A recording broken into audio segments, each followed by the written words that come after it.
Andy, just catching up on something that you said there, I think it was to ITV on the television. You said the lack of intent, you didn't expect to see that from an Irish side. I was just wondering if you could expand on that.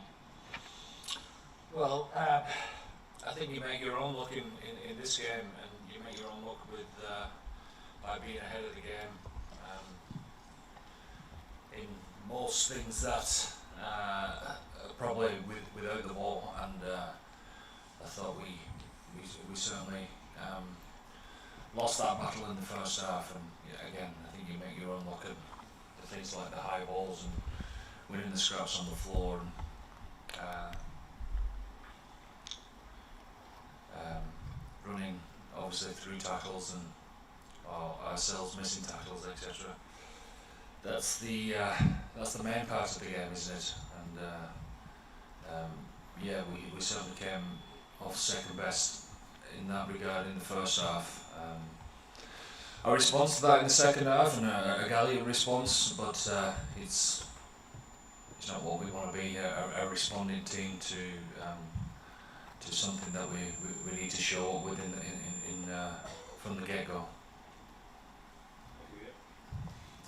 Andy, the stats make some really scary reading, 69% tackle completion. Yeah, I don't need to look at the stats. I watch the game. But the aerial battle, you alluded to the aerial battle. Ireland pride themselves in weather rugby, their ability to control the ball in the air and so on. 19 contestables and you won 4 of them. What would you put that down to? Was it just difficult conditions? Or? Well, it's same for both sides, and some seem to stick for the French side, and I suppose they got a bit of momentum from the scraps that they got from us not being able to win the ball or win the 50-50s. And obviously they've got the pace out wide to take advantage of that, and they did that really well. And just one for you. Sorry, we have a lot of questions to get through, please. Thank you. Stephen. Andy, can I just ask you about the refereeing decisions in the first half that led to 2 of the French tries? Yeah, what do you say? I mean, nowadays things are always checked. How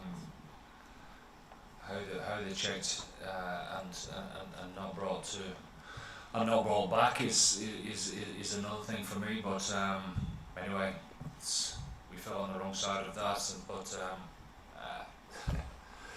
it certainly wasn't the reason why we lost the game. That's for sure. And how do you plan to regroup after a disappointing defeat like that? Well, we have to, don't we? Otherwise, the disappointment stands for absolutely zero. So we have to be honest with each other and say it as it is. Roll to work on next week and make sure that this stands for something, and we need to use it. Not just individually, but obviously collectively, to make sure that we give a better showing of ourselves throughout the rest of this competition. Obviously, starting with Italy next week. Hi, Captain. Just here at the middle. Hi, Kellen. Yes. Yeah. We saw 2 or 3 nasty falls at the end of the game. Are you? Say again. Yes, just at the end, 75, 80 minutes. Do you feel wounded in the pride, and how could you react against Italy? I didn't get your question. Sorry, I didn't hear the first bit. Sorry. Yes, about the nasty falls at the end of the game. Did you feel wounded in the pride? Nasty fouls, is that what you said?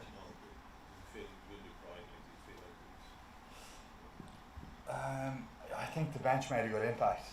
Faz alluded to it there. There was some good resolve in the second half, but we don't want to be a team that's chasing. You know what I mean?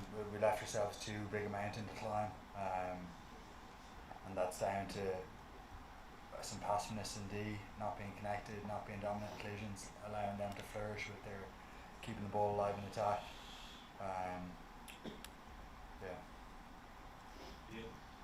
Caelan, as